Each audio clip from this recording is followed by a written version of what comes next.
Con ustedes, nosotros somos futuros colegas. Soy el doctor Hugo Quiroz Bazán, soy médico asistente del servicio de cabeza y cuello del Hospital Rebagliati. Laboro desde el 2004. Y bueno, vamos a empezar con los temarios. La clase que les voy a impartir hoy día es con respecto al área de neoplasia. Probablemente ya hayan o hablado, ¿no?, la doctora algo sobre las generalidades de la especialidad. Nosotros en realidad de cabeza y cuello tenemos tres pilares importantes con respecto a nuestro desempeño asistencial. Ahora con el COVID se ha agregado más la patología laringotraqueal, pero de por sí eh, eso es solamente por el contexto. Nuestra patología que vemos un poco más es la parte de neoplasias malignas, cabeza y cuello. Luego tenemos la parte maxilofacial, que es la parte donde hay traumatismos o alteraciones del desarrollo del esqueleto del macizo facial. Luego vemos la parte reconstructiva tanto en neoplasias como maxilofacial y la otra la parte pediátrica. Entonces vamos a empezar con la parte de neoplasias, en este caso neoplasia maligna. Las neoplasias malignas más frecuentes que nosotros vemos es el cáncer de tiroides, que eso lo van a hacer también con la doctora Quevedo. Luego del cáncer de tiroides tenemos el cáncer de cavidad oral, que es la segunda neoplasia más frecuente que vemos, a pesar de que tiene porcentajes mínimos con respecto a las otras neoplasias que hay en el cuerpo humano. Sí ven la diapositiva, ¿no? Sí, doctor, sí se ve. Ya. Bien, voy a...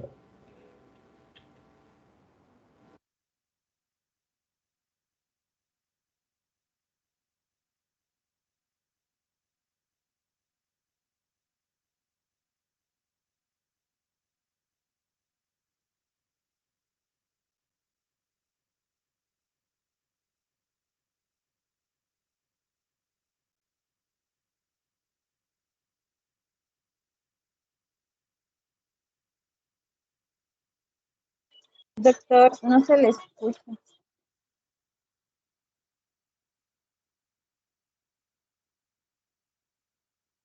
¿Aló? ¿Se escucha? ¿Aló? Recién se le escucha, doctor, hace unos Ay, ay, ay, minutos ay, nomás. ya. Ah, creo que se desactivó el... como les manifestaba, que los objetivos de esta ponencia es, uno, identificar los subsitios de la cavidad oral, que los subsitios anatómicos son diferentes a los quirúrgicos en algunas áreas en donde ya pertenece a la orofaringe y a cavidad oral, que se diferencian con respecto a los manejos quirúrgicos o manejos oncológicos médicos. Entonces, es importante tener subsitios porque cada subsitio tiene sus características propias con respecto a la evolución de determinadas lesiones malignas.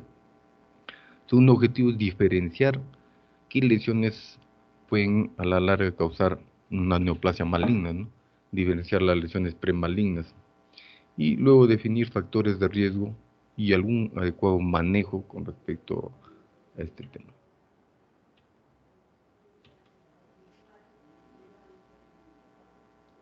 Bien, con respecto a las características epidemiológicas, si bien es cierto, este cáncer de cavidad oral ocupa más o menos el 1/10 lugar de las neoplasias malignas, que es representado más o menos un 3%.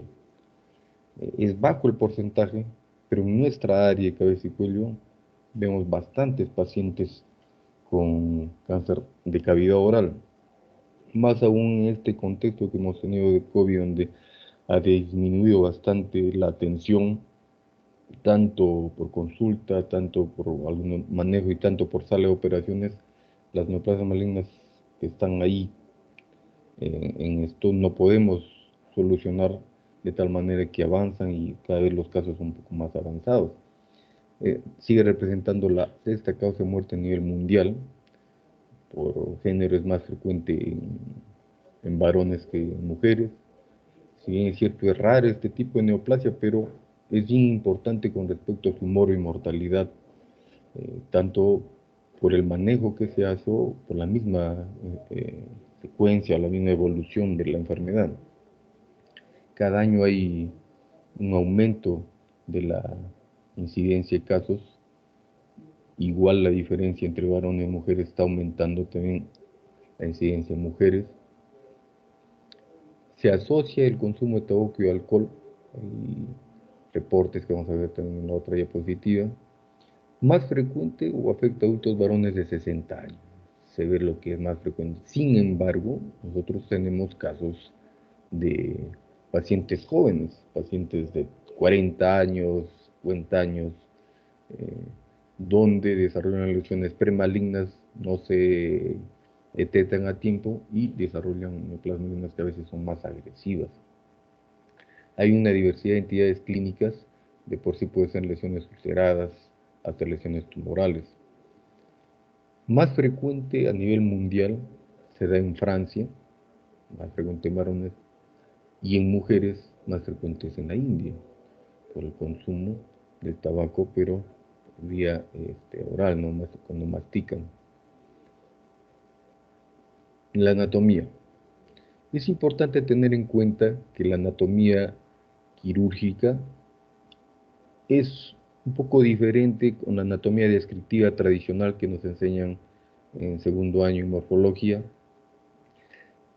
con la diferencia de que a nivel de la cavidad oral en el paladar blando, que eso pertenece a la cavidad oral propiamente dicha desde el punto de vista descriptivo, en anatomía quirúrgica de cabeza y cuello no lo consideran el paladar blando como subsitio de la cavidad oral, ¿no?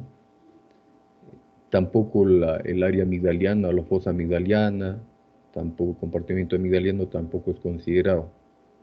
¿Qué lo consideran? Consideran la lengua, el piso de boca, región alveolar superior e inferior, o la gingiva, o el reborde alveolar, la mucosa yugal, y dentro del reborde alveolar hay un área que está detrás del tercer molar, que lo consideran como el trígono retromolar, que eso no lo consideran en el área descriptiva anatómica como tal, ¿no? Es parte de la región reborde alveolar. Y en este caso sí lo consideramos en anatomía quirúrgica vesículo porque esta área, su, su, su crecimiento, su evolución son bien agresivos, ese subsitio, ¿no? Eh, Cada lesión o el porcentaje es diferente en cada área y el comportamiento es diferente por las características histológicas que tiene la...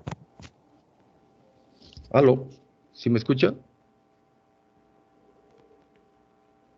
¿Aló? Sí se le escucha, doctor.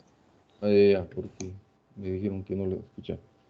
Les manifestaba que cada área, de acuerdo a las características histológicas de la mucosa o la fibromucosa, tiene su diferencia en la presentación, en las lesiones. Va a depender del tipo de lesión también que hay ahí, ¿no? Entonces, también lo consideran al labio como parte de la mucosa de la cavidad oral, tanto desde el punto de vista anatómico, descriptivo como quirúrgico, pero la parte del bermellón. Entonces, la anatomía de la cavidad oral es desde la unión del bermellón de los labios hasta la unión del paladar duro. Esa es la anatomía de la cavidad oral desde el punto de vista quirúrgico en cabeza y cuello. ¿Ya?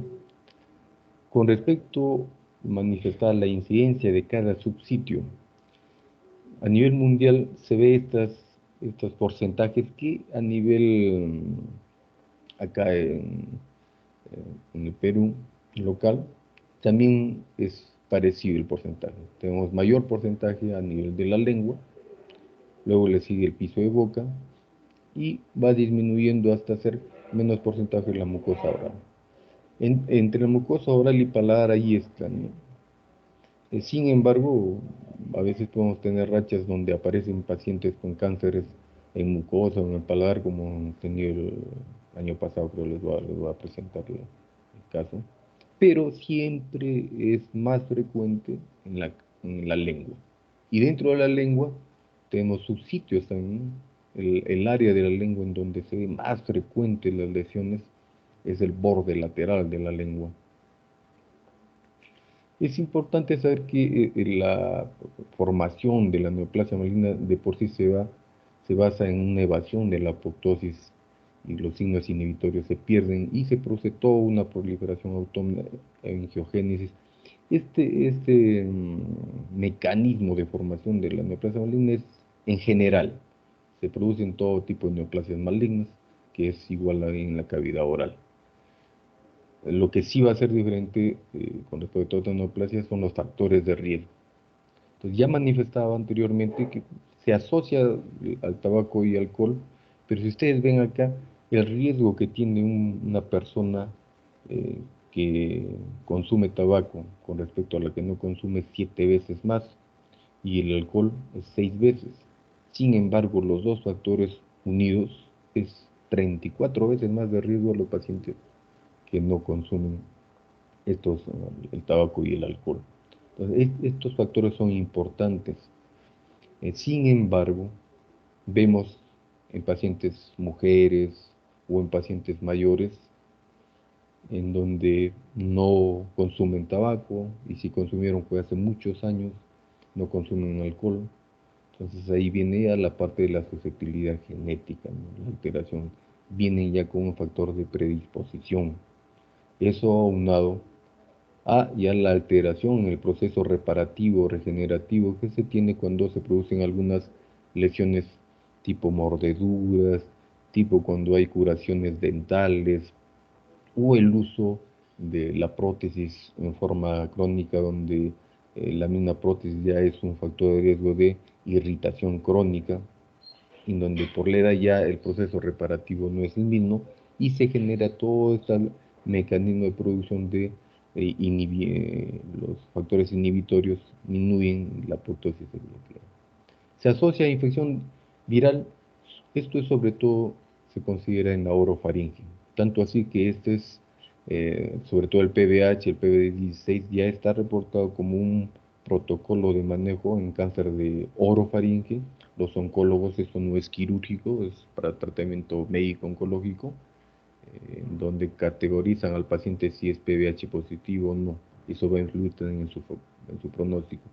En cavidad oral no sucede eso, pero sí es un factor de riesgo. De por sí vemos pacientes que de repente encontramos papilomas, reportamos, sacamos los papilomas e igual como parte del manejo multidisciplinario se le envía a oncología para que le hagan la categorización porque de por sí también puede tener riesgo de desarrollo de cáncer desde todo el tubo aerodigestivo, ¿no? De la boca hasta el ano.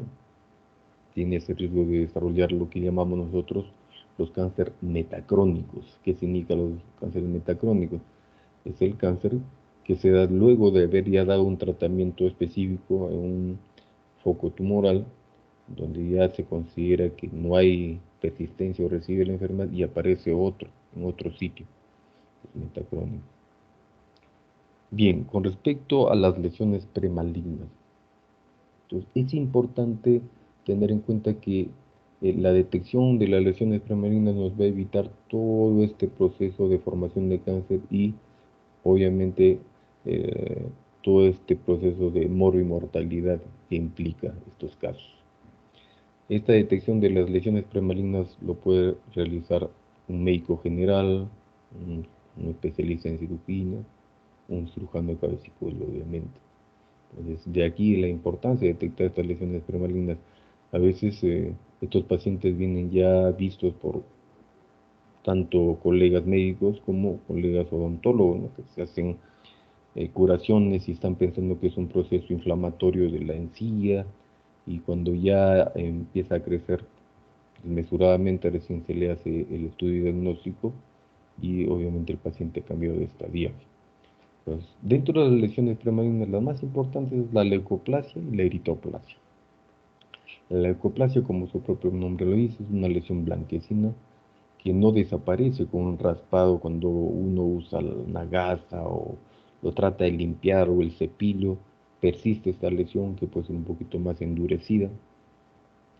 No hay una relación directa con un proceso de displasia, pero puede progresar a un carcinoma invasor más del 15%. Y de por sí, en todo este proceso de displasia leve, moderada, severa y carcinoma in situ, eh, más o menos es un 15%. Entonces, una leucoplasia, la chance que tiene de ser una lesión maligna es un 15%. Entonces, los pacientes que de repente tienen hábitos nocivos, pueden cambiar esos hábitos nocivos y de repente eso se puede revertir.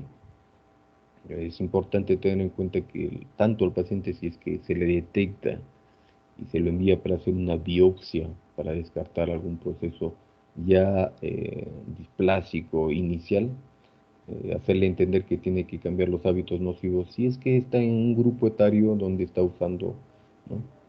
Algún hábito nocivo. La eritroplasia, su nombre lo dice, tiene color rojo aterciopelado, es mucho más agresivo que la leucoplasia. Entonces, más del 30% pueden desarrollar cáncer. Tanto así que ya en Japón, en la China, donde hacen estudios dirigidos de este tema, lo consideran como un cáncer in situ, una lesión maligna in situ. Acá en nuestro medio se ven mezclados, ¿no? Es mixto. Hay áreas leucoplásicas con áreas eritroplásicas y por ahí ya empieza un carcinoma in situ. Entonces, a las dos lesiones se tiene que hacer una biopsia y determinar si es que es para resecar toda la lesión o de repente cambiar los hábitos del paciente para hacer un control y potenciar de repente una deficiencia de vitamina A, haber alguna predisposición que tenga este paciente para disminuir ese riesgo. La otra lesión es el líquen plano, que es casi no se ve, es bien raro. Y de por sí también es bien raro que esto progrese una lesión maligna, más frecuente en pacientes reumatológicos. De por sí no vemos estos casos. Este es un ejemplo de una leucoplasia. Ven a ver irregularidades en la mucosa del borde lateral del tercio posterior. Acá vemos ya las papilas de la vena lingual. Entonces, en el tercio posterior de la lengua vemos un área blanquecina, irregular, que si nosotros lo tocamos un poquito más durito, denso, y no desaparece. Pero si ustedes ven, acá también se ve un área en la parte inferior, sigue blanquecino, o sea, es menos, pero o sea, el área de leucoplasia es más, no solamente es esta área, sino es mucho más. Entonces, si es que esta área está creciendo, es mejor sacarlo todo esta área.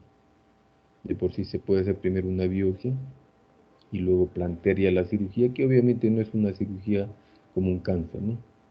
La eritoplasia, un área moteada, mixta, donde hay áreas leucoplásicas con áreas eritoplásicas, áreas color rojizas en la región del paladar.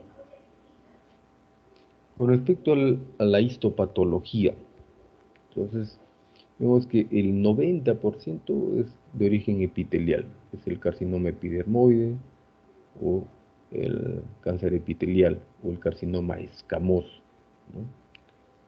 Este carcinoma escamoso tiene sus también categorización de acuerdo al grado de diferenciación que tengan las células. Si las células están muy alteradas con respecto a su arquitectura y a su agrupación, lo van considerando en grados. Y mientras más desordenado es mucho más agresivo el comportamiento de este cáncer. Pero el más frecuente, vemos que cerca de un 90%, en algunos casos 98%, 95% de los subsitios, es el carcinoma escamoso. Luego vemos carcinomas de las glándulas salivales menores, que tenemos cerca de 800 glándulas a nivel de toda la cavidad oral, más en su sitio, por ejemplo, del paladar duro. Luego tenemos melanomas, linfomas, sarcomas. Eh, esta clasificación es la que nosotros vemos igualmente acá en nuestro medio, ¿no? Ahora sí, el carcinoma epidermoide tiene sus características, que es invasor loco regional. ¿Qué significa? Que a nivel focal, donde se originó, por ejemplo, en la lengua, invade tanto de una manera vertical o radial, de profundidad, pero también puede invadir los ganglios linfáticos, o sea, es una invasión a nivel regional, por eso es que se diga loco regional. Para eso tenemos que ver los ganglios linfáticos.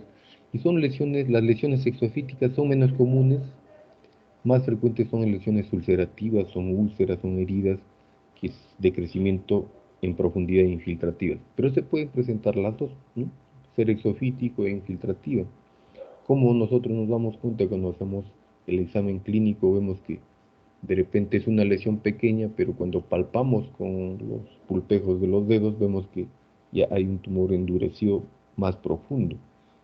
O el paciente, por ejemplo, si se trata de la lengua, no puede hacer unos movimientos de la lengua. Casos de tumores exofíticos y ulcerativos, una herida, una úlcera y donde hay un rodete y nodular de una mucosa. Trígono retromolar, y acá tiene dos tumores sincrónicos, le llamamos, que a la vez están apareciendo. Y un tumor en el borde lateral posterior de la lengua, del lado izquierdo. Se puede ser que de repente esto sea una cancerización de campo, se llama. ¿Qué significa eso? Que el tumor ya por vía linfática local invade otro subsitio, ¿no? Ya está yendo a otro subsitio. Eso aumenta más su agresividad y obviamente su estadiaje y su avance a nivel local, ¿no? Cáncer localmente avanzado, ¿no? Acá también el paladar duro tiene características de granulomatoso exofítico, acá granulomatoso exofítico con ulcerativo, a nivel del trígono retromolar en el lado izquierdo y el paladar duro en el lado ipsilateral. Otro caso de reborde alveolar que manifestadas son casos más o menos menos del 15%, reborde alveolar superior, que ya no solo está en el subsitio del reborde alveolar superior, sino que ya fue a la mucosa del vestíbulo y mucosa labial. Avanzó, a pesar que pareciera que fue un tamaño pequeño. Por ejemplo, este paciente estuvo en curaciones, le hicieron un exodoncia, retiraron esta pieza dentaria y veían que probablemente era un proceso inflamatorio, una gingivitis, pero tanto que está avanzando la lesión, recién el odontólogo le, le indica que pase al servicio de cirugía le hace una biopsia, recién se determina que es un cáncer y recién lo pasan y este paciente ya venía con una metástasis ganglionar. Cada otro caso de mucosa yugal, un cáncer, este es característica infiltrativo, una lesión aplanada, pero que iba toda la capa de la mucosa. El cáncer más frecuente en el borde lateral y punta de la lengua, lado derecho. Es un cáncer persistente, operado de la región de la gingiva, que produce necrosis. A veces hay necrosis que nos hacen interconsulta porque quieren hacer el drenaje, pero eso no se puede hacer drenaje, o sea, no se puede, como si fuera un absceso de foco odontogénico, ¿no? Esto es por necrosis tumoral, tumores, no sé. Este es otro tipo de cáncer mucho menos frecuente. Al año a veces tenemos uno o dos. El año pasado tuvimos dos casos.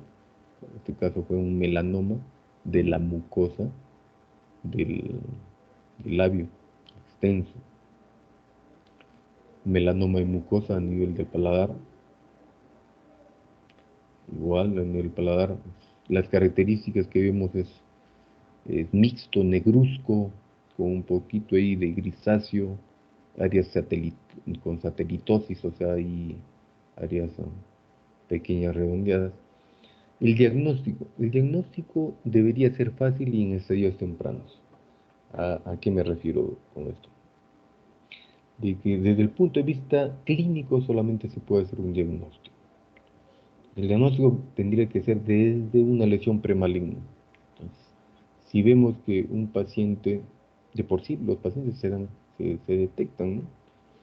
A veces cuando van al odontólogo, donde es más frecuente, donde se ve la cavidad oral obviamente, ven que hay una lesión o deberían ver una lesión premaligna, entonces inmediatamente ahí ya empezar no solamente con retirarlo, sino ya hacer un estudio de este paciente si tiene factores de riesgo que puedan nuevamente condicionar en otro subsitio y evitar factores de riesgo, y enviarlo al especialista para que inicie su diagnóstico o su estudio de estadiaje, si es que fuese ya una lesión maligna.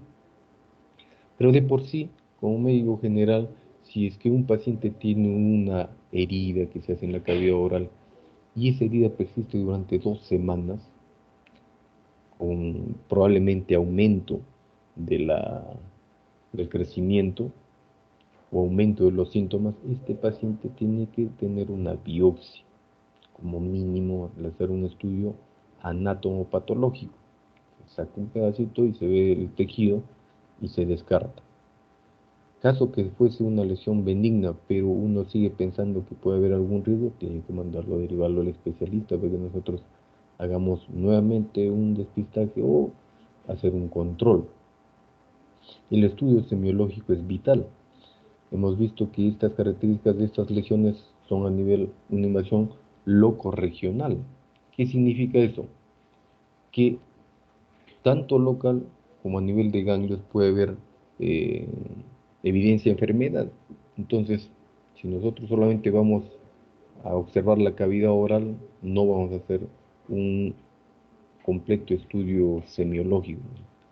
De por sí, siempre nosotros hacemos estudio del cuello, estudio del tumor primario, del foco primario, la cavidad oral, y las características tanto del subsitio se tiene que evaluar, más frecuente con la lengua, la movilidad, evaluar si es que el paciente tiene dolor o tiene una imposibilidad funcional con respecto a algunos movimientos, apertura oral, vamos a ver después en cada caso. Luego de eso, si es que nosotros clínicamente viene un paciente a la consulta y digo, esto es un tumor maligno, entonces tenemos que empezar a hacer una biopsia y hacemos estudio de imagen. Entonces, el estudio de imagen va a ser para detectar adenomegalias, o sea, ganglios aumentados metastásicos. Tengo que pedirle una ecografía. La ecografía es mucho más fiable, mucho más sensible que la tomografía con respecto a metástasis ganglionar, porque detecta metástasis ganglionares hasta cerca de 1 centímetro. Entonces, un buen ecografista te da las características ecográficas del ganglio y te puede descartar una metástasis ganglionar. Si es que el ecografista dice hay una probabilidad de que ese ganglio sea metastásico, viene ya el otro procedimiento que tenemos que pedirle, una biopsia con guía ecográfica, una BAP, una biopsia aspiración con guía ecográfica que ya nos va a hacer un diagnóstico citológico. Pero a veces el paciente ahí viene con su adenomegalia, una metástasis evidente, ¿no? Pues ya le mandamos frente ya una biopsia con guía ecográfica y aparte una ecografía en otro día que le tomen para que le hagan todo un estudio más completo. Aunado a eso, tenemos que ver si es que ese tumor ya viajó a otro órgano. Entonces, y para hacer una planificación quirúrgica, si es que es un tumor grande, entonces pedimos una tomografía y le hacemos un escaneo, un barrido de todo. Cabeza, macizo facial, cuello, tórax, abdomen y pelvis, con contraste, para hacer un scan del estadiaje. La resonancia magnética usualmente no usamos, salvo en pacientes en donde tenemos dudas de la resecabilidad. ¿Qué significa dudas de resecabilidad? Donde probablemente este paciente ya no se pueda sacar todo el tumor con los bordes oncológicos necesarios. Entonces de repente está en una área donde vemos que ya compromete base de cráneo, vamos a ver ahí a continuación los estadiajes. Entonces pedimos una resonancia magnética y deslindamos. La resonancia magnética me va a servir más sobre todo para partes blandas, la tomografía para partes óseas duras, ¿no? Y luego viene el estudio de PET scan. El PET scan lo utilizamos más bien en el postquirúrgico o en los controles que se hace el paciente, donde se ve de repente actividad metabólica tumoral en otras áreas del cuerpo. Ya ayer vieron, creo, con la doctora, con respecto a cómo es que se hace el examen semiológico. Lo puedes hacer delante del paciente o lo puedes hacer detrás del paciente. Eso mayormente se hace delante del paciente. Eso ya depende de la técnica de examen. Siempre se utilizan los pulpejos, el índice y el pulgar, don- donde nos vamos a ayudar a nuestro músculo satélite es el esternocleidomastoideo, este es el músculo satélite del cuello, y en base a eso tú puedes hacer, tanto en el tercio superior, medio inferior, evaluar los grupos ganglionares y tanto la parte del triángulo anterior ponente, eso ya lo han visto con la doctora, ¿no? Con respecto a la estadificación, entonces tenemos el TNM. ¿Ya han hecho algo del TNM? Todavía, doctor. ¿No? Entonces, el TNM, T significa las características del tumor con respecto al tamaño o al grado de inversión. De 2 a 4 centímetros, 4 centímetros, ese es respecto al T1, T2, T3. Y el T4,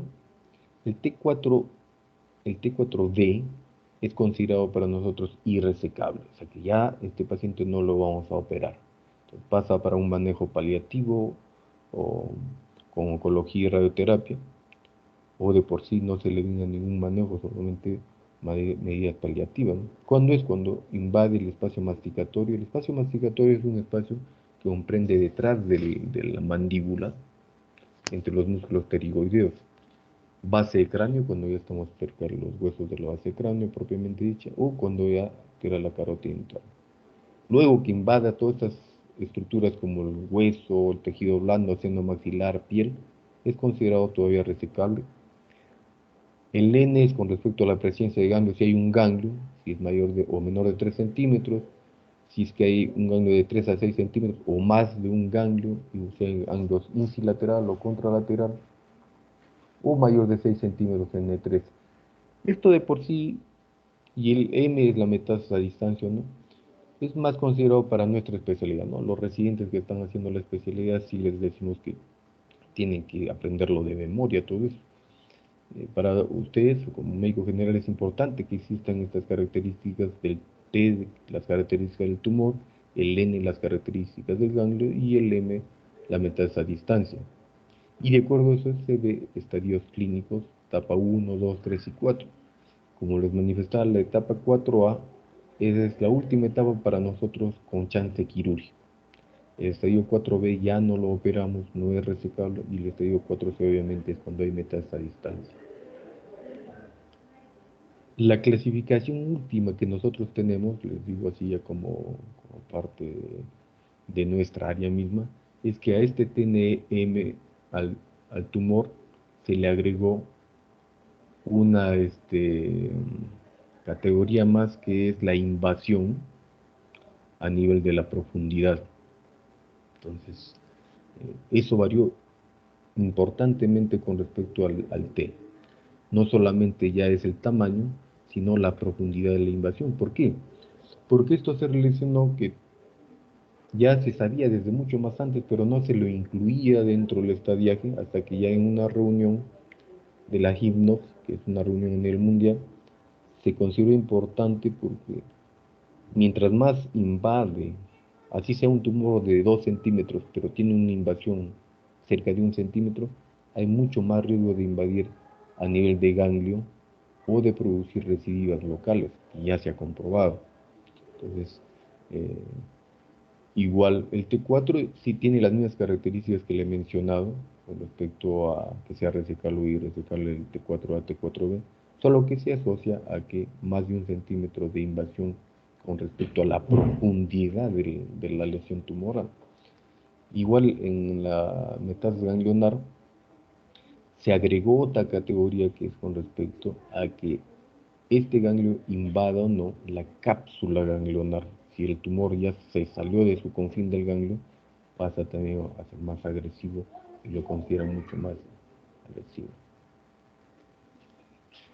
Y esto también se agregó a la clasificación del N2A, N2B, N2C, si es que tiene o no la invasión de la cápsula. ¿Eso qué nos va a servir para nosotros, a los especialistas? Derivarlo al oncólogo o radioterapeuta para que le dé su tratamiento, así sean ganglios pequeños. Entonces, en la cirugía de repente reportamos que hay invasión de la cápsula del ganglio, entonces ya es un indicador de que el paciente debe recibir sí o sí Por ejemplo, acá un caso, un paciente con un cáncer de encía inferior avanzado, localmente avanzado. Paciente, vean que acá está sin sonda nasogástrica y acá ya pasó una semana, el paciente se bajó su grado de nutrición, desnutrió y tiene una sonda nasogástrica para alimentar. Y el tumor ya se salió de su confín. A pesar de eso, la paciente era resecable, era un T4A. Ya el tumor había avanzado el hueso, había salido por la mucosa. Si hace el estudio de imagen, ese estudio de imagen tomográfica me va a servir ya para hacer la planificación quirúrgica, que en este caso es resecar todo el hueso de la mandíbula y hacer una incisión de cuello. Entonces, se apoya la planificación quirúrgica, se ve como la tabla interna y externa de la mandíbula está implicada por el tumor. Acá un estudio comparativo de imagen, paciente con un tumor a nivel de la región alveolar inferior del lado izquierdo, reborde alveolar. Si ven acá la comisura, ya el tumor ya invadió partes blandas y ya invadió el nervio facial, la rama marginal del nervio facial. Entonces, ven acá la simetría en la comisura. Entonces ya invadió, es un T4A igual. Y el tumor, igual ya la tabla interna y externa ya se comprometió. Este tumor más pequeño que el anterior, pero invadía ya la orofaringe. Acá hacemos todo un estudio de planificación para seleccionar imágenes. Lo seleccionamos por un software que tenemos, una aplicación. Entonces el tratamiento de por sí en estadio 1 o 2 es cirugía o radioterapia. Nosotros siempre incluimos cirugía de por sí, tanto eh, nuestro tratamiento es multidisciplinario. ¿Qué significa? Que nosotros manejamos tanto cabeza y cuello, oncología y radioterapia como mínimo. Se pueden asociar más eh, especialidades como terapia del dolor, psicología, psiquiatría, nutrición, pero de por sí estas tres eh, especialidades son importantes para ver, planificar el tratamiento pre y post del paciente. Y en etapas iniciales todos concluimos que debe ser quirúrgico, no le damos radioterapia, a diferencia que en otras áreas como la orofaringe o la hipofaringe. En estadios 3 y 4, ya además de la cirugía agregamos radioterapia y o quimioterapia, depende de las características o el performance que tenga el paciente. Como había mencionado que estas características del carcinoma epidermoide, sobre todo, que es una invasión loco-regional, tenemos que evaluar el manejo del cuello. Entonces, para el manejo del cuello vemos si es que el paciente no tiene ganglios metastásicos que son N0, o tiene ganglio metastásico, o tiene más ganglios metastásicos, o es un ganglio que ha salido de su confín. Entonces le hacemos la disección de cuello selectiva o profiláctica. ¿Qué significa? Que a pesar de que no tiene metástasis, pero está en un subsitio, va a depender del subsitio de la cavidad oral, en donde hay riesgo de que haya micrometástasis, va a requerir una disección de cuello mínima, que son los grupos ganglionares 1, 2 y 3, que de repente vamos a ver en estas diapositivas. Entonces, si ya tiene ganglios, tenemos que hacerle los 5 grupos ganglionares que están dispuestos en cabeza y cuello. Y a eso se asocia radioterapia. La disección radical es ya un poco rara, pero se saca ya todas las estructuras de acuerdo a las características del tumor. Para esto es importante tener en cuenta la anatomía del cuello. Entonces, la anatomía del cuello se basa en fascias y en músculos, como lo había manifestado. Es el músculo satélite.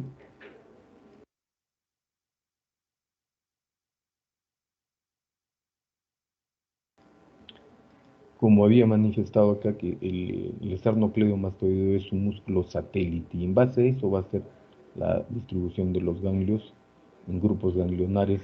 Ya, no sé si ayer ha hecho la doctora grupos ganglionares, ¿ha hablado algo la doctora Quevedo? No lo voy a hablar acá.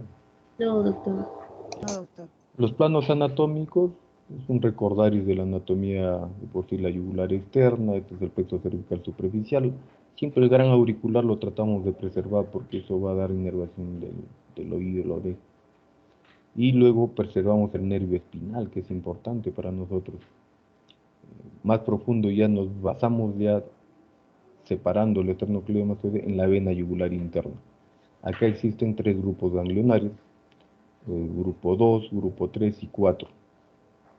El grupo 1 es el grupo en que va el submaxilar y el submentoniano, 1A, 1B.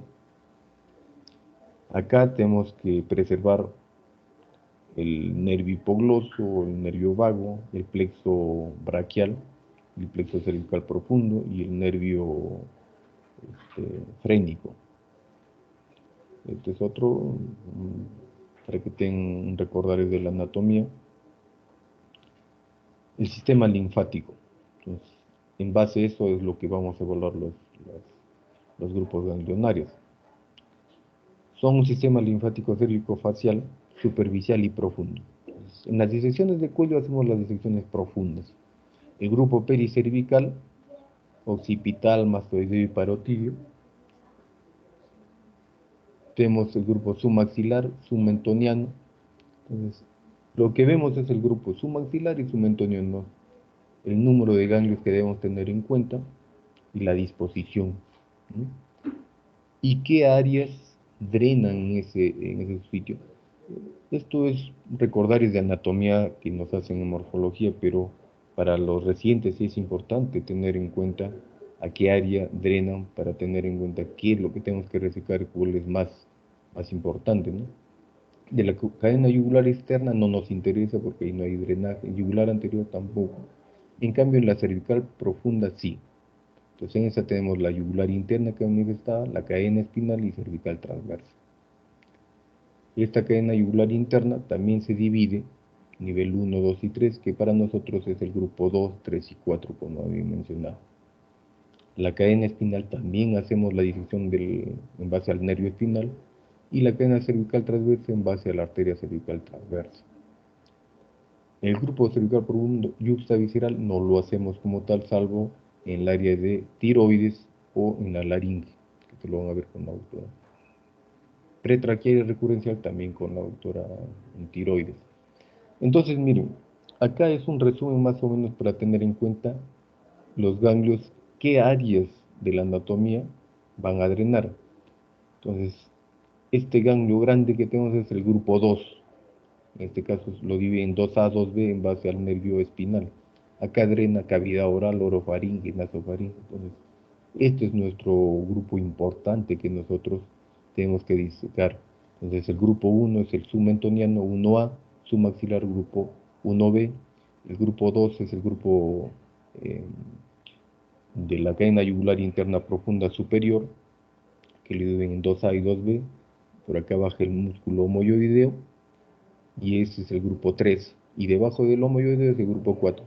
Entonces, en las disecciones profilácticas que nosotros hacemos, disecamos 1, 2 y 3, cuando el paciente no tiene tumores. Pero si tiene ya tumores ganglionarios, o sea, tiene metástasis ganglionar, hacemos el grupo 1, 2 y 3, el 4 y el 5, que es de la cadena espinal y cervical transversa. Y como ven acá, deriva de otras estructuras. Y entonces acá, como les manifestaba, es lo que nosotros en anatomía quirúrgica de cabeza y cuello, en nuestra especialidad, lo dividimos así. Grupo 1A, que es submentoniano, 1B submaxilar, el grupo 2A y B en base al nervio espinal, que es el tercio superior del esternocleidomastoideo, que es la parte superior de la vena yugular interna. Entonces ese es drenaje profundo yugular interno. Este es el grupo 3, en base al cartílago tiroideo o el yoides y el homoyoideo, y debajo del músculo homoyoideo el grupo 4. Y el grupo 5 está entre el borde lateral del esternocleidomastoideo, la clavícula y el músculo trapecio. Eso dividido por nervio espinal. Esos grupos ganglionarios son los que nosotros disecamos ya cuando el paciente tiene metástasis. Antes lo consideran el grupo 1 todo esto, pero lo clasificaron en 1A, 1B. ¿Por qué? Porque en algunos subsitios mucho más frecuente era en el grupo 1B, o sea, más importante el 1B. Pues acá no es 1A, es 1B, y este es el 1A. Entonces, para nosotros más importante en cavidad oral es tener mucho cuidado, hacer la disección, saber cuántos ganglios hay acá, cuánto debe haber acá, cuánto debe haber acá, para hacer una correcta disección del grupo submaxilar y sobre todo lo que manifestaba ahí en el grupo 2. Entonces, el cuello, ¿qué hacemos? Un vaciamiento cervical radical modificado, que puede ser 1, 2 y 3, o cervical funcional. El funcional es cuando no hay metástasis, es el profiláctico, el electivo, que solamente son grupos 1, 2 y 3. El modificado, que es el más frecuente, el que más utilizamos. Esta categorización va a ser de acuerdo a que dejemos el músculo esternocleidomastoideo, la vena yugular interna o el nervio espinal. Si dejamos las tres estructuras, es un tipo 3. Si dejamos dos estructuras, es un tipo 2. Y si dejamos solamente una estructura, que es el nervio espinal, o sea, sacamos con todo el esternocleido, la vena yugular interna y todos los ganglios, es un tipo 1. Es lo que más frecuente hacemos. Acá manifestada la profundidad, porque fue importante saber de que mientras más profundo, hasta 8 milímetros, había mucho más riesgo de metástasis ocultas, metástasis ganglionares, y el porcentaje obviamente pronóstico disminuía. Entonces, en nosotros, en cavidad oral, el factor pronóstico importante es la metástasis ganglionar. Entonces, un paciente puede tener una lesión pequeñita en la lengua, en la gingiva o en el paladar, pero ya que tenga un ganglio metastásico, baja su pronóstico a 5 años en 50%. Si tiene dos ganglios y puede ser una lesión pequeña, baja un 75%. O sea, la metástasis no es importante. Por eso es que se vio que la profundidad de la lesión sí, sí tenía injerencia con respecto al manejo. Acá las características del N en un gráfico, ¿no? N1, un solo, nosotros llamamos ipsilateral. El N2 ya cuando aumenta más de 3 centímetros puede ser un ganglio, pero si ya son dos ganglios pasa a N2B. Si ya son ganglios que están en el otro lado, un N2C, y si ya más de 6 centímetros es un N3. Pero esto se agregó si es que es un ganglio pequeño y ya está la cápsula tomada del ganglio, se agrega que ya es un N positivo. Eso me va a servir para el estudio, el manejo de radioterapia. Con respecto a los compartimentos, van a ver que mientras más posterior se está yendo la lesión, es mucho más riesgo de metástasis ganglionar. Entonces, miren, labios, la lengua, cerca de un 30% de riesgo de metástasis ganglionar, pero si se va hasta la encía, se va al piso de boca y orofaringe, que es otro compartimento, hipofaringe, el paciente probablemente cuando llegue a la consulta o lo controlen ya tiene metástasis ganglionar. De tal manera que en casi todos los subsitios de la cavidad oral tenemos que hacer el manejo del cuello, excepto en el paladar duro, que vamos a ver también de acá un momento. Pues, ¿cuándo se dice que es necesario hacer un manejo electivo del cuello para nosotros, para la especialidad? Cuando el riesgo de micrometástasis va más del 30%. Acá vemos 30%, lengua tiene más del 30%. Si tiene riesgo de micrometástasis más del 30%, entonces este paciente es candidato a hacer un manejo electivo del cuello. ¿Qué significa?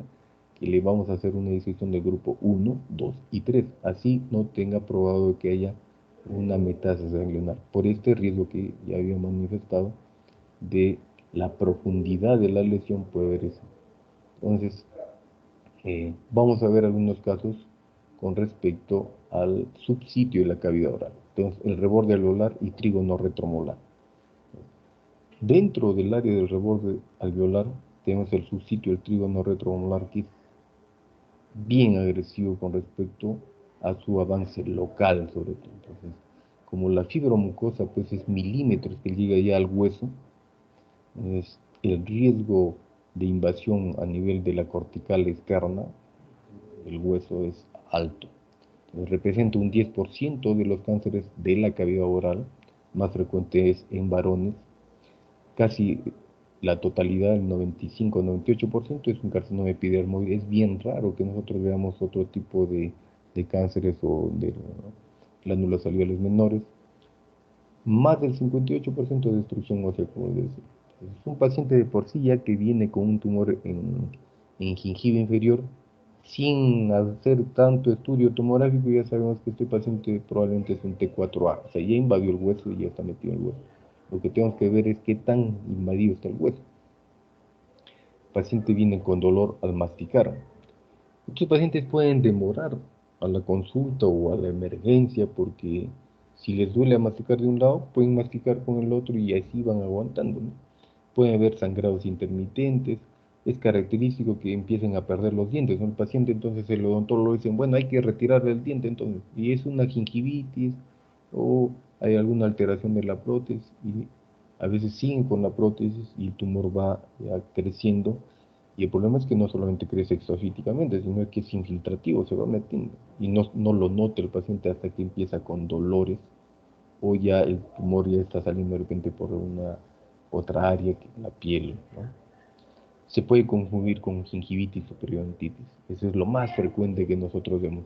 Pacientes que ya fueron evaluados por odontólogos o personales médicos donde simplemente le están haciendo manejos de tipo gingivitis. Acá un ejemplo de un cáncer a nivel de trígono retromolar. Es un cáncer exofítico infiltrativo, hay P de la pieza dentaria, ya está invadiendo ya parte del piso de la boca, la cara ventral de la lengua, ¿no? Es una lesión infiltrativa invasiva. El reborde alveolar inferior es el más frecuente afectado. Entonces, lo más frecuente que vemos es en la mandíbula. Obviamente nosotros hacemos mandibulectomías, ¿no? Segmentarias, hacemos mandibulectomías. Tiene alta probabilidad de dar metástasis alveolar, es mayor del 30% del... ya, es, es mayor del 30%, como hemos visto en esa diapositiva donde pasaba del labio, lengua, tenemos la parte de piso de boca, gingiva, hipofaringe. Entonces, hay mucho más riesgo de metástasis ganglionar y en un T4 llega a 70%. Nosotros vemos pacientes, lamentablemente, con este contexto del COVID, pacientes que vienen en estadio T4. Antes veníamos T3, es raro ver pacientes con estadio T1, T2. Vienen ya T3, T4. Actualmente con esto del COVID vienen pacientes avanzados, a veces ya irresecables, ¿no? Y los grupos ganglionares más afectados como manifestados es el grupo 1 y 2. En realidad para cavidad oral es 1, 2 y 3, sobre todo el 1 y el 2. En la lengua podemos ir a veces al grupo 4 por un drenaje linfático, pero desde el punto de vista más académico. En el triángulo posterior, menos del 5%. El triángulo posterior es el grupo 5, 5A y 5B. Actualmente ya a veces en esta reunión del 2017 se creó pertinente hasta evaluar, va a depender del cirujano, si reseca parte del grupo 5. Nosotros mantenemos con respecto al carcinoma epidermoide haciendo los 5 grupos en el Hospital Revalida, salvo en el cáncer de tiroides que sí obviamos ese parte del grupo 5. Entonces el pronóstico depende del tamaño tumoral, sí, eso va a ser, como digo, cerca del 25% baja el pronóstico cuando es un estudio 4, va en casi todos los subsitios, ¿no? Tratamiento T1, T2, cirugía, suficiente, sí, se hace manejo quirúrgico. Si hay compromiso óseo de por sí, como lo manifestaba, vemos la resección marginal es cuando se saca solamente una área del hueso, en este caso la mandíbula, o se hace una mandibulectomía segmentaria, saca un segmento, o saca la mitad de la mandíbula, que es una hemimandibulectomía. Generalmente nosotros hacemos mandibulectomías segmentarias. Eso va a depender si es que está implicado o no el paquete vasculonervioso que es el dentario inferior, que eso nos va a implicar de que en toda esa área donde está el dentario inferior puede haber chance de que haya un depósito de islotes de lesiones de células, implantación de células malignas que requiera ampliar ya la resección.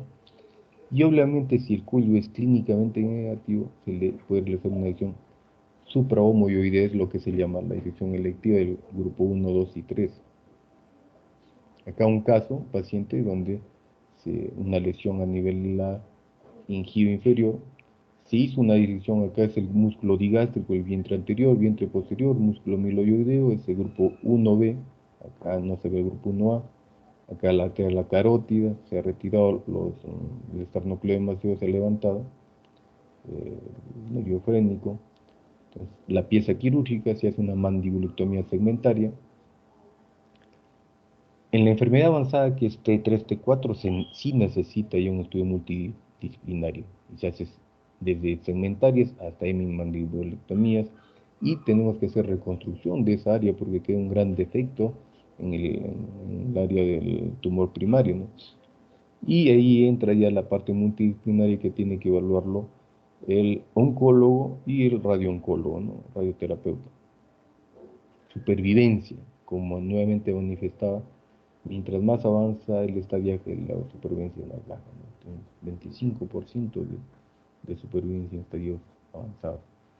Acá un caso raro, un carcinoma adenoide quístico, como manifestaba casi el 95 o 98% es carcinoma epidermoide, pero se puede dar estos casos de la glándula salival menor, una lesión a nivel, un paciente joven de 40 años, donde retiran pieza dentaria, hacen curaciones, pero hay un crecimiento no exofítico, sino endofítico, le hacen la biopsia. Entonces, acá vamos a escuchar, no sé si... ¿Cuánto tiempo tiene? ¿Escuchan el audio? Hace 4 años más 4 o menos. años. ¿Cuál Sí, fue acá, la molestia? la molestia comenzó con un dolor de muela, pensando yo que sería la muela del juicio. Me hice solamente una curación simple, me pasó por unos meses y luego comenzó nuevamente a brotar. Se anestesiaba esta parte de acá. Ah, lo sentía que no Sí, sentía igual que acá ahora, adormeció. así Ya. es, igual que acá. Entonces, Ya. y se iba. Días que venía, se ¿Y eso duraba más o dos menos o tres cuántos días. años? Después de esos 4 años, 6 meses después más o Ah, ya, o menos. sea, más o menos por ese periodo, Sí, entonces. se anestesiaba y se iba, se anestesiaba y se iba, solo esta parte. Y luego, al ver que ya el dolor fue inmenso, el año pasado, en enero, comenzó ya a ser más seguido, ya se anestesió completamente, ya no se iba ni venía, sino ya se quedó anestesiado ahí. Y ya sentía que se iba un poquito más hacia la derecha, entonces, y el dolor encima no me dejaba Y dormir. puntito, había una hinchazón. Este huesito, este puntito de acá, cuando se hincha o se hinchaba, porque ahora ya no se está hinchando, cuando se hinchaba un poquito, era donde me venían ya los dolores, como si fuera un hincón que venía desde acá, como si estuvieran hincándome duro y me venía todo hasta acá y luego se me venía como un recorrido hasta la nuca, en la sien y acá en la nuca. O sea, el dolor me venía bajo esa forma. Sí. Y como en enero ya era constante y no me dejaba dormir, en junio me fui a hacerme sacar también por un cirujano la muela del juicio. Bien. Se dan cuenta, o sea, las preguntas de estudio semiológico, basta que un poquito, algunos pacientes te colaboran, te hablan bastante, otros pacientes son un poquito más escuetos, ¿no? Y otros pacientes se distraen por otro tema, empiezan a hablar de que le trató mal el médico, le trataron mal, se demoraron en otras cosas que no nos sirven para hacer el diagnóstico, pero si le das como decir, en el clavo, sale justo la pregunta clave, el paciente te da muchos datos. Un dato importante, por ejemplo, en este paciente, uno es de que ya empezaba a tener problemas de, del nervio dentario inferior, ¿no? Y esa es la característica de este tipo de tumores que no es el carcinoma epidermoide, que es de mucosa, sino carcinoma de glándula salival menor, que es, en este caso es el adenoide quístico, que la característica de estos adenoides quísticos es que se van por el nervio, infiltran nervio. Entonces, ahí ya para el manejo quirúrgico, uno ya como cabeza y cuello, como especialista, ya tenemos que hacer mínimo una hemimandibulectomía y resecar esa parte del dentario inferior que viene hasta de repente lingual, también resecarlo. Entonces, eso se tiene que también comunicar al paciente. Es un paciente joven que, así como le manifestaba, siendo visto por odontólogo, siendo visto por un maxilofacial odontólogo, entonces demoran en su diagnóstico, que de repente un especialista lo puede hacer rápido. En un día ya dice, ¿sabe qué? Esto es un cáncer. Entonces, o ya pensar mal, entonces le pide una tomografía y ya se ve todo, ¿no? O una biopsia. Bien, a ver. Se le hace un estudio de imagen, acá se ve, mire, ya la mandíbula, este es un corte axial, así se llama, porque es el eje axial, los ejes tridimensionales X, Y, Z, este es el axial. Ya se ve que la mandíbula hay un compromiso del hueso, todo está destruido, como polillado, ¿sí? La cortical interna y externa, pero también hay un compromiso de partes blandas. Comparamos acá, ¿no? Ya hay compromiso de partes blandas, es un corte coronal, se ve el hueso también alterado, y con compromiso de partes blandas ahí hasta este es parte del músculo del platismo, tiene que resecar con platismo. Y este paciente, 4 años, o sea, un carcinoma epidermoide no te dura 4 años, es 3 meses, 4 meses, un año ya cuando está muy avanzado. ¿Por qué? Porque igual los adenoides quísticos a veces son bien silentes, no son tan agresivos, de acuerdo, depende de la variedad de adenoide quístico, ¿no? Pero sí se puede dar, sí se puede dar así, ¿no? Este es un corte sagital, se ve el tumor a nivel acá de la mandíbula. Se hace una reconstrucción tridimensional 3D volumétrica ósea, donde se ve la lesión tumoral acá, donde no hay tanta área ósea aparentemente, pero en el corte axial sí se ve. Se planifica ver el grado de resección y se procede a hacer una mandibulectomía segmentaria. Entonces, la pieza quirúrgica con partes blandas, obviamente, porque el tumor que ya había salido era un T4A en este caso, que se realiza pequeño. No había metástasis ganglionar. Como es un adenoide quístico, los adenoides quísticos no dan metástasis ganglionar. En este caso, un paciente en cáncer avanzado, cáncer epidermoide del reborde alveolar con compromiso ya en la piel. Se hace una planificación quirúrgica donde se iba a resecar tanto el tumor. Obviamente en este paciente primero se permeabiliza la vía aérea, se hace una traqueotomía, porque el paciente, por el tamaño de la resección y la reconstrucción, no iba a tener un proceso obstructivo por el edema de las partes blandas y la lengua tensiva y para atrás, esa es una traqueotomía electiva. Se planifica un colajo pectoral, que vamos a ver después también cómo se hace la resección, esta es la parte tumoral, parte del hueso de la mandíbula que se va a resecar, todo los grupos ganglionarios, se resecó los dos áreas de grupos ganglionarios porque la lesión estaba en medio. Acá ya se ve el paciente como que el defecto de toda la parte medial o la parte de la región sinoficiaria de la mandíbula y parte del lado izquierdo del cuerpo mandibular, todo el cuello, la disección del cuello bilateral. Esta es la pieza quirúrgica, tanto en la piel del mentón y acá la mandíbula, y estos son los grupos ganglionarios. Se hace la reconstrucción acá, se planifica el colajo pectoral mayor, del músculo pectoral mayor, con una isla cutánea, la cual se divide en dos para poner uno en la parte externa del cuello y la otra en la cavidad oral. Acá se planifica ya, se ve cómo se abren los colajos para levantar el pectoral mayor y ese es el resultado final del paciente. En este caso no se reconstruyó el hueso, lo ideal en estos casos es hacer una reconstrucción microquirúrgica del peroné, se saca parte del peroné y se pone en esta área esencial, porque en ese tiempo no hacíamos y también ya era urgente el tratamiento con radioterapia, entonces el riesgo de que se complique era alto. Entonces, se planteó esa cirugía, que se ve el colajo tanto externo como interno del pectoral mayor, que representa la mucosa. El piso de boca tiene la característica más o menos 10-15%, más frecuente en varones, pero su característica del carcinoma epidermoide de piso de boca es que puede dar metástasis ganglionares bilateral. Entonces son infiltrativos, a veces la adenopatía son el primer síntoma, entonces el paciente puede aparecer con un ganglio metastásico. ¿Y cuáles son su escalón? El grupo 1A y el 1B.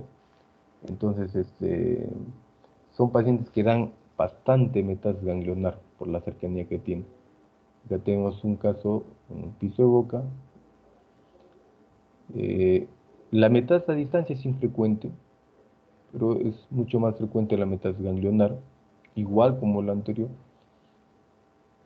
El manejo quirúrgico, resección quirúrgica o radioterapia, ya lo había manifestado, que nosotros de primera instancia, como primera alternativa es la quirúrgica, puede combinarse ampliarse a una resección de mandibulectomía, claro, por la cercanía a la cara vestibular, cara lingual de la mandíbula.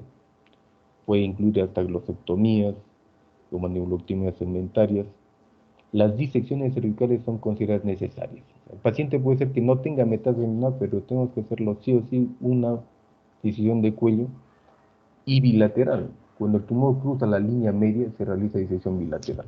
Si el paciente tiene justo en la línea media ahí la lesión, por ejemplo es del lado derecho y está en la línea media, tenemos que hacerle disección del otro lado, por lo menos de los 3 grupos ganglionarios, ¿no? Y darle radioterapia. A un caso local, pequeño, se le hace una resección local, que se ve el nervio hipogloso, las glándulas sublinguales, conducto de Wharton, y se coloca un injerto. Se hace un control paciente con un injerto ya vitalizado, ¿no? La supervivencia es mayor que en el reborde alveolar, pero sigue siendo baja con respecto a estadios avanzados. El paladar duro, la característica es que por la fibromucosa y por el grosor, la dureza que tiene, es bien raro que dé metástasis ganglionar. Y en este caso, a diferencia de los otros subsitios, es 50% nomás el epidermoide, no es como el 95, 98%, hasta cerca de 100% en los otros subsitios de la cavidad oral. En esto es 50-50. O sea, si veo un tumor en el paladar duro, puede ser que sea un tumor de la glándula salival menor o puede ser un epidermoide. Nos puede hacer confundir los dos. Es más frecuente es la relación de hombre-mujer de 8-1, es bajo el porcentaje y puede dar el adenoide quístico o adenocarcinoma, 50%. Este es una lesión infiltrativa, este es un adenoide quístico que se ha ulcerado, adenoide quístico. Entonces, menor incidencia metástasis ganglionar. Es el que tiene menos incidencia. Tanto así que nosotros ya en cánceres de paladar duro no hacemos disecciones selectivas, no hacemos, es el único subsitio en donde no hacemos la disección de cuello electiva. Obviamente haciendo un descarte de que haya metástasis ganglionar, ¿no? Hacemos ecografía o biopsias con guía ecográfica. El tratamiento igual es quirúrgico, hacemos resecciones del paladar, del maxilar, podemos ir hasta paladar blando. Y obviamente si es que ya va a otro subsitio, tenemos que elegir el tratamiento multidisciplinario. En cada caso, un paciente ya con una resección donde se le pone una prótesis palatina, temporal, para después hacerle ya definitiva. La radioterapia, ¿cuándo se considera? Cuando hay márgenes quirúrgicos cercanos, cuando hay invasión perineural, metástasis ganglionar. Eso es en todos los subsitios y en todas áreas en realidad también de una neoplasia maligna, ¿no? La mucosa bucal es bajo el porcentaje y acá es el carcinoma epidermoide y dentro del carcinoma epidermoide hay una variante que es la verrucoide. Es un tipo de cáncer que no es tan agresivo también y es solamente superficial, que a veces también podemos hacer solamente resección local y no hacer disección de cuello, siempre y cuando tengamos el diagnóstico anatomopatológico de que nos confirme este tipo de variante, pero no podemos asumir ese riesgo, a veces lo hacemos siempre en la mucosa, disección de cuello también. Va a depender también a veces del cirujano y las características del paciente, ¿no? Eso en la India es más frecuente por la actividad del consumo de tabaco oral. Se basa en leucoplasias, puede ser las lesiones exofíticas, lesiones exofíticas blanquecinas. Acá viene una leucoplasia, le hacemos una biopsia y hay un carcinoma ya invasivo. El paciente, si es que invade ya los músculos pterigoideos, puede haber trismus. En carcinoma epidermoide se observa una metástasis del 10%, grupos 1 y 2, igual. Si es más profundo, tiene peor pronóstico, obviamente ya lo había manifestado que la profundidad ya es considerada actualmente ya como parte del estadiaje. Siempre le hacemos el manejo quirúrgico, después lo asociamos a radioterapia. Ahí la disección cervical electiva, si se da por las micrometástasis, salvo en los verrucoides, como decía, esos son los cánceres de Ackermann, ese es el nombre que le damos, se puede obviar, pero son casos muy seleccionados. De por sí, a casi todos los pacientes le hacemos disección de cuello electivo. Un caso, un paciente, un cáncer de mucosa bucal, se le hace la disección de cuello, la pieza quirúrgica, igual la indicación de radioterapia. La lengua es el subsitio más frecuente que nosotros tenemos, es lo que más operamos, lengua. La edad promedio de 60 años, cada vez aumenta ya la incidencia de casos. La relación hombre-mujer de 3 a 1, pero eso está cambiando, es más frecuente, ya se está dando bastantes casos en mujeres, e inclusive en mujeres que no tienen factores de riesgo como tal, ¿no? Pero se está dando ahorita, ya se está cambiando esta relación entre varón y mujer. 95% carcinoma epidermoide, casi todos los pacientes que vamos con carcinoma epidermoide. Puede ser carcinomas verrucosos o glándulas salivales, puede ser, o sea, con papilomas asociados. Como manifestaba, ahora se está observando en jóvenes, mujeres, se puede dar, y en estos casos a veces en jóvenes son bien agresivos. En ellos es donde se tiene que incidir en los hábitos nocivos, ¿no? Se desarrolla en los bordes laterales y también en la punta. Más frecuente se da en el borde lateral de la lengua. Es lo más frecuente. Y el síntoma principal es dolor y dificultades para hablar, tipo disartria o problemas en la deglución. En este tipo de tumor, como es en el borde lateral donde hay más contacto, cuando el paciente come, habla, entonces el paciente sí no aguanta tanto, no tolera tanto. Un mes puede aguantar, pero de ahí ya va, y porque ya se ve que de repente es una lesión infiltrante y se le hace el estudio de biopsia, ¿no? Se presenta como una lesión de crecimiento exofítico más comúnmente infiltrante. Entonces en la cara ventral de la lengua, una lesión exofítica infiltrativa, una lesión exofítica en el borde posterior lado izquierdo, y este es lo más frecuente, una lesión ulcerada en borde lateral, ahí es donde más vemos frecuentemente. Obviamente hay pacientes también que su higiene dental es bien deteriorada, ¿no? En estos pacientes probablemente desarrollen cáncer en la reborde alveolar. Se tiene que mencionar que es importante que se haga una limpieza de por sí. Le desfocalizamos por el odontólogo para que en el tratamiento de la radioterapia no le produzca alteraciones en el borde lateral, la lesión exofítica, numular.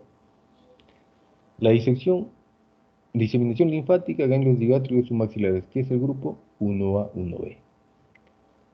Ya de por sí hay pacientes con ganglios positivos en un cerca de 15 a 75%. 3% son contralaterales y 25% bilaterales. El año pasado, creo que sí, el año pasado, tenemos un paciente en donde era un cáncer epidermoide que tenía hasta contralateral. Son casos bien raros, bajos, pero se puede dar. El pronóstico, como manifestaba, en cáncer de cavidad oral, en la lengua, se da por el componente ganglionar. Paciente que sea una lesión pequeña pero tiene metástasis ganglionar ya tiene un pronóstico del 50% en 5 años. Y estos factores obviamente con respecto a todo cáncer. La conducta quirúrgica, de por sí nosotros lo hacemos. Hay otros tratamientos como la braquiterapia con iridium, eso no lo hemos hecho en el hospital, tampoco está dentro del protocolo. Nuestra primera alternativa es quirúrgica. Y va desde una glosectomía parcial a una hemiglosectomía con un vaciamiento ganglionar profiláctico. A todos le hacemos manejo del cuello, los 3 grupos ganglionares, y eso se llama la suprahomoioidea. Ejemplos, eso es un T1N0M0, lesión pequeña, muy pequeña, que hace cáncer de piso de boca, resección radical, Acá están los componentes anatómicos que se tienen que preservar. Se pone un CT de piel parcial, paciente paladar duro, un T2 N0M0, como manifestaba el paladar duro, no se hace disección de cuello, se hace resección y se coloca una prótesis. Cáncer del labio, que es también raro, como se hace la evolución de este paciente que se iba a operar, pero no se pudo operar porque le dio el COVID, aumentó más, se hace una resección, se plantean colgajos y también se hace una disección de cuello bilateral porque estaba en la parte central. Paciente con melanoma de mucosa labial, cáncer muy agresivo con metástasis ganglionar. Los melanomas de mucosa son bien agresivos. Este era un manejo quirúrgico paliativo porque ya tenía metástasis pulmonar, pero el paciente no podía comer, deglutir, entonces no sé si... No, bastante. Sí da miedo, es porque Levántelo así. tiene su... Un tumor ahí que sangraba bastante, paciente. A ver. Tipo válvula, miren, vi el tumor. Es una cosa negra, eso todo. Sí. No. Entonces el paciente se reseca todo el tumor. Tenía una metástasis ganglionar. La metástasis ya no lo hicimos por el tiempo quirúrgico, un paciente mayor y no influiría en su pronóstico. Simplemente lo hicimos para que pueda deglutir. Y se le planteó también la reconstrucción de metástasis, el tumor y quedó así el paciente. Un sarcoma de mucosa labial también, que es bien raro, son tumores de la estirpe mesenquimal, no epitelial. Se le da quimioterapia, avanzado, y se reduce a este tamaño después de la quimioterapia. Se plantea la resección y para después se hace una plastía posterior, ¿no? Melanoma de mucosa gingiva, también casos raros. Este paciente. 59 años. ¿Desde cuándo tiene su problema? Más o menos hace ya 2 años. 2 años. ¿Cómo fue? O sea, porque lo que pasa es que mi diente se empezó a mover así de la nada. Ya. Y yo no me la sacaba por estética, ¿no? Entonces Ya. estaba moviendo y de ahí empezó a salir el bultito. Ya. ¿No tuvo un cambio de coloración en esa zona? Bueno, no solamente el bultito nomás. ¿Un bultito? ¿Qué color era el bultito? Negro. Negrito, por Sí. eso. Ujú. Cambió la coloración, Claro, además sí, del bultito. claro, sí. Y se hizo más flojo el diente. Ajá, Ya, sí. lo sacaron. Sí, de ahí me lo sacaron y se supone que ahí iba a bajar. Ya. Y bajó un poquito, pero de ahí se volvió otra vez a salir. A salir. Ujú. ¿Al cuánto tiempo de que lo sacaron? Más o menos al mes me empezó a salir de nuevo. Ya. Y de ahí, eso lo vio el odontólogo. Claro, de El ahí odontólogo le hizo la biopsia. no, me dijo para irme a hacer una biopsia, pero de ahí me fui al seguro. Ya. Lo continuaba de con el seguro, entonces estaba jugando fútbol y se había hinchado y se reventó y fui al seguro de allá de donde me corresponde, que es acá Cailín de Villa María. Ya. Y ahí me lo curaron, me lo sacaron todo y después de medio año me volvió a salir. Entonces, no lo enviaron a evaluar. En el mes. Entonces, le resecaron, pero no le hicieron la evaluación. No vieron el resultado. Cuando nuevamente reaparece, recién se le hace la biopsia. En el mes, ese paciente se ve ya una cicatriz en esta área, no se ve lesión tumoral, nada, ni las características melanóticas, nada. Pero el paciente tiene metástasis ganglionar bilateral en grupo 1B o 2A, bilateral. Le hacen una revisión histológica porque le hicieron la biopsia y se corrobora de que era un melanoma maligno. También se hace la biopsia con guía ecográfica a los ganglios metastásicos. Acá un corte axial. Acá se ve en el corte axial una pequeña alteración, puede ser cicatrizal en la región de la mucosa del labio, pero en el cuello se veía así las metástasis bilaterales, un área ya necrosada. Entonces, se hace un PET scan. En este caso sí se hace el PET scan en melanomas porque estos tienen bastante chance de ser metástasis a distancia. Y se corrobora de que no tiene en otro órgano. Y se hace una disección de cuello bilateral con una maxilectomía en la premaxila. Coloca colágenos locales. En este caso un cáncer de lengua, un T3N1 M0, pero este tumor cruzaba la línea media, mire, y así va al otro lado. Entonces tuvo que hacer disección electiva del otro lado. Se plantea la cirugía, se hace una hemiglosectomía izquierda ampliada, se hace una disección cervical modificada tipo 2, que se saca el esternocleidomastoideo, se conserva acá en este caso la yugular interna, el nervio espinal, tenemos el nervio frénico, la carótida común, el plexo braquial. Ya tenemos el músculo digástrico subiendo anterior, posterior, que este es el grupo 1B, que es el grupo 1A, el grupo 2A y 2B en base al nervio espinal. El homoyoideo se ha sacado en la disección, este es el grupo 3 y debajo el grupo 4. El grupo 5 es toda esta área del nervio espinal. Y la reducción supramoyoidea del otro lado, tenemos el digástrico, el hiloyoideo, el grupo 1B, 1A, el grupo 2A, el grupo 3, este es el músculo, el vientre, el músculo homoyoideo, la yugular interna. Acá sí se conservan los plexos cervicales porque es electivo. Pieza quirúrgica, los ganglios del grupo del lado izquierdo y del lado derecho. En estadios avanzados se hace una losectomía total. De por sí ya tendemos no a hacer eso por la morbilidad que le causa al paciente. Y tenemos que evaluar la reconstrucción de la lengua con colgajos, como había manifestado en el paciente anterior. Entonces acá tenemos un varón de 56 años, 7 meses de evolución, un tumor de lengua progresivo, un T4AN1M0, lengua móvil, lengua fija, perdón, se movía, y hacemos la operación comando. Sacamos toda la mandíbula con parte, todo el tumor de la lengua que ya se iba al piso de boca, toda la lengua misma, y sacamos con todos los ganglios metastásicos. Obviamente este paciente tiene una expectativa de vida baja, va a requerir la radioterapia. En este caso un paciente con cáncer de cavidad oral, también mucosa yugal bien avanzado, se iba ya a espacios parafaringios. Se plantea hacer primero una reconstrucción con colágeno frontal, pero se ve que no iba a alcanzar porque iba a ser un defecto grande. Se hace una disección cervical al lado derecho, la vena yugular interna, el nervio espinal, este es el esternocleidomastoideo, músculo digástrico, el grupo 1, grupo 2, acá está el grupo 3. Hicimos una disección del nervio facial porque tuvimos que sacar ese tumor que está en la parte parafaringia.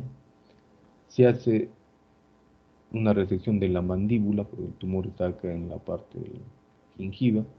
Esta es el área ya a reconstruir, este es el tubo endotraqueal, la mandíbula acá seccionada, el nervio lingual, toda esta área se tenía que resecar.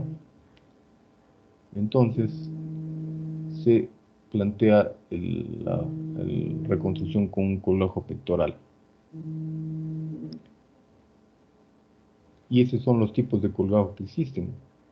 Entonces tenemos el colgajo pectoral, su zona dadora, y acá donde se ha puesto que hay el colgajo, se hace una traqueotomía porque la área reconstruida produce un edema extenso.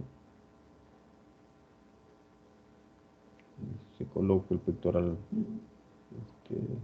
mayor. La pieza quirúrgica es una mandibulectomía segmentaria con la disección de cuello y el área a reconstruir. El pectoral mayor construido. Bien. Esto es con respecto a cáncer de cavidad oral. ¿Alguna pregunta que quisieran hacer?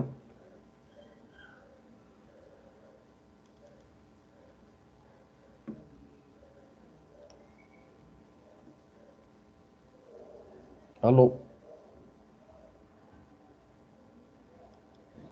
Sí se le escucha, doctor. Buenos días. Sí. ¿Alguna pregunta que me quieran hacer con respecto a este tema? ¿Algo que podamos hablar?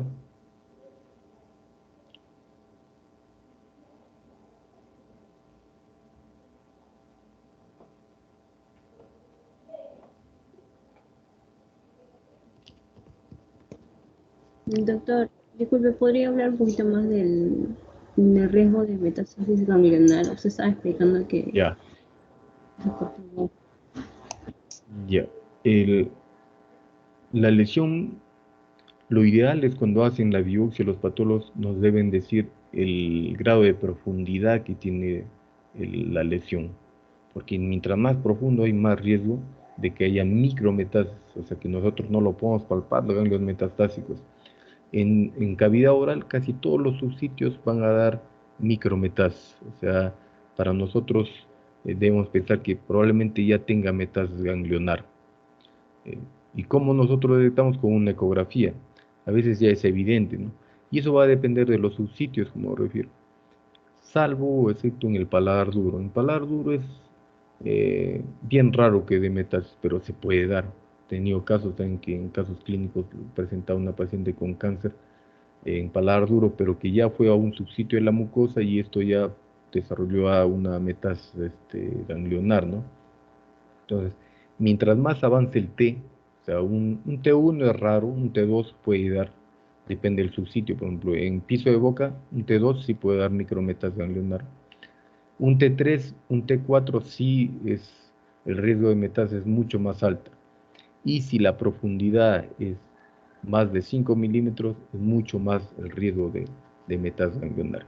De por sí, el carcinoma epidermoide, el carcinoma escamoso, el epitelial, tiene su característica que es una invasión local y regional. O sea, tanto hace la invasión a nivel local que puede invadir cualquier área o compartimiento de esa zona y también puede viajar a los grupos ganglionares. ¿Qué grupo ganglionares? Grupo 1, grupo 2 y en menor cantidad grupo 3.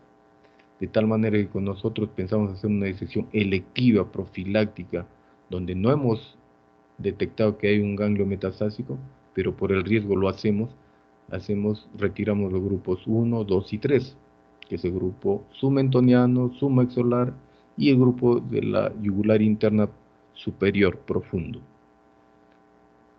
Eso es con respecto a la metástasis. ¿Otra pregunta? ¿Algo?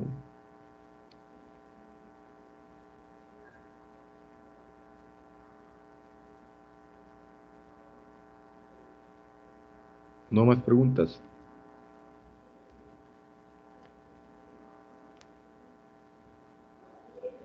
Bien, nosotros de acá cuando vamos a tener la clase, creo de esta semana que viene a la otra, ¿no? Sí, doctor. Nosotros tenemos clase más o menos el 3 de septiembre. Ya. Pues, yo voy a hacer la parte de cáncer de región nasosinusal. También voy a hacer la parte de traumatismos, infecciones, creo que también tenía, pero que no lo han considerado, pero más o menos eso es lo que falta. Y tumores y quistes de los maxilares. ¿Ya, doctora? Entonces, acá a las 9:30, a las 10 creo que va a empezar la doctora Quevedo y luego ya la doctora Marchino a las 11, la parte de clase. Doctor, disculpe, ¿va a colgar sus diapositivas? ¿Podría colgarlo, por favor? Ah, ya, la clase, Sí, por favor. ya, listo. Entonces, estimados alumnos, será para la próxima, pues, cuando ya nos toque programar el temario que les he dicho. ¿Ya? Gracias por su atención. Gracias. Buen día. Gracias, Un doctor. fin de Buen semana. día. Muchas gracias, doctor. Buen día. Buen día, nos vemos.